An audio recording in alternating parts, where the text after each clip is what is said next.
اكثر عباره نقولها بس ما فاهمين احنا، نقول الله كريم. احنا هاي نقولها حتى شنو؟ تنمشي بيها سالفه، اي الله كريم، بس هي ذوقها.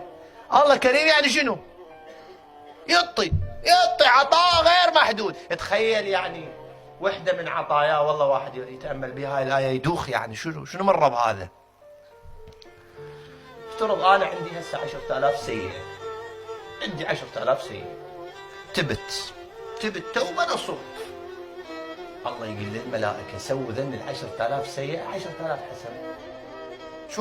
شوف كرمه، وتقول لك يقول لك ليش ما يحبون؟ ليش ما ينحب؟ تخيل هيك كرم. يقول له امير المؤمنين سلام الله عليه، يقول له لئن ادخلتني النار لاعلمت اهلها باني احبك.